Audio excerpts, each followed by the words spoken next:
of a mixture. Okay. Naughty child, and then I'm that girl who captained every sports team.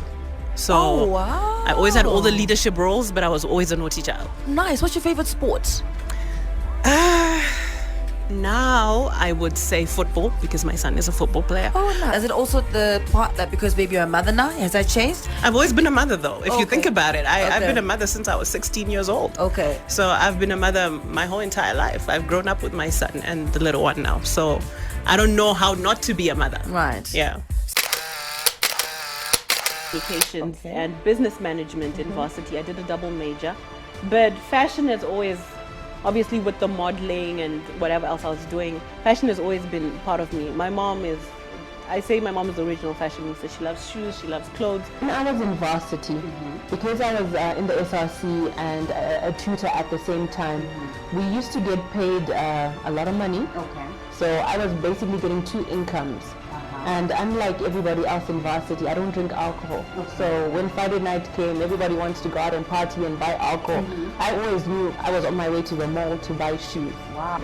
I get this question a lot. I think my style is definitely unconventional.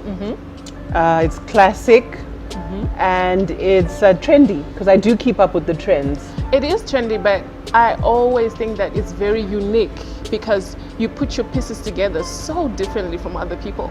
Yes, so I do dress very different from other people. Yeah. Not too much thought goes into my outfits, but it's kind of like a spur of the moment impromptu thing. But I always make sure there's obviously the combos are communicating, Yes. you know, there's a lot of coordination, and I do love my nudes. I wear a lot of nudes, but I also love a lot of oranges and black. So I think my styles are a lot of color and definitely vibrant. No, my grandmother wasn't a fashionista. She wasn't into fashion. She was a farmer. So she was all about being in the fields the whole day.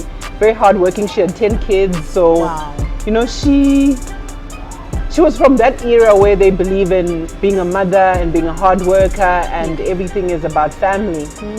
So she did instill a lot of family values into me, and everybody sees I'm such a good mother, I'm all about my kids, and that definitely came from my grandmother and my mother. No rush.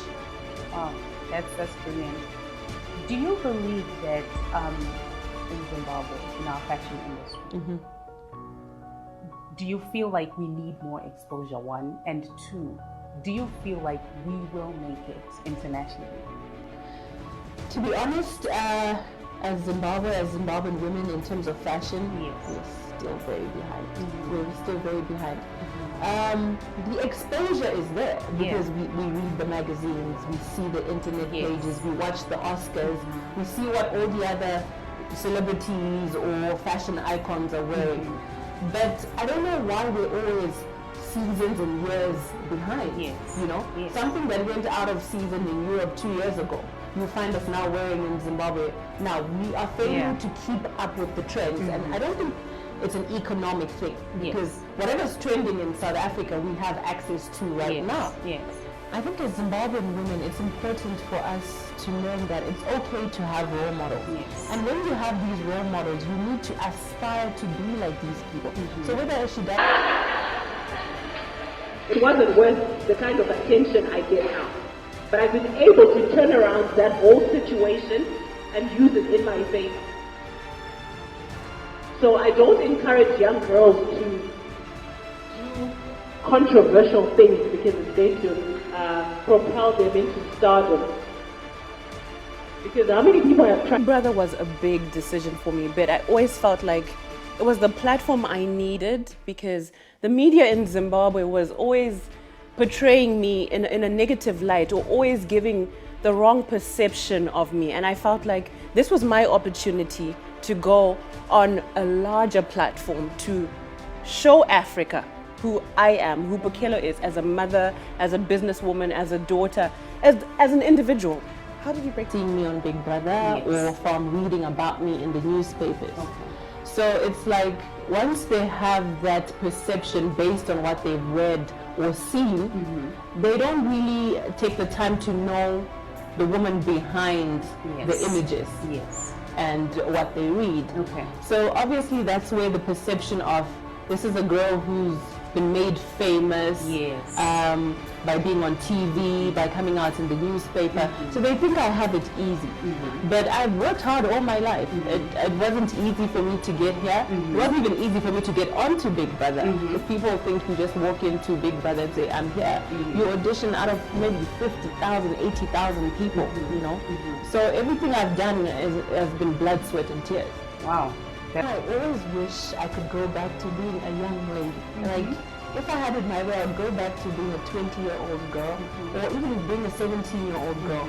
And the advice that I would give my young self, or I'd give any young woman, is focus on your dreams and on your goals. Don't distract yourself with relationships and marriage. Yes. If I had it my way, I would get married at 30, have kids after 30. Okay. I think as young women, we let ourselves down Yes.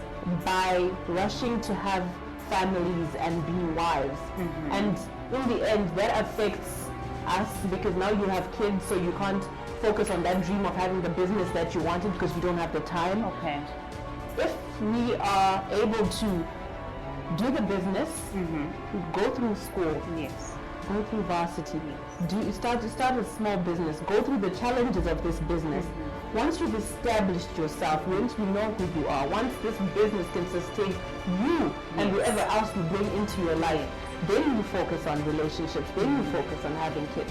I think that's the best advice that I would definitely give any young woman. Yeah. Because if I could go back to being a young woman, that's how I would definitely do it. Okay. I would only start having kids after 30. I would only get married after 30 because there's no rush. There's definitely I think it's very possible. Yes, it is possible. I don't want Okay. to say I think it is possible, but you see what ends up happening. Initially, it works well, but eventually, a guy like that begins to get intimidated by a girl like Pokello.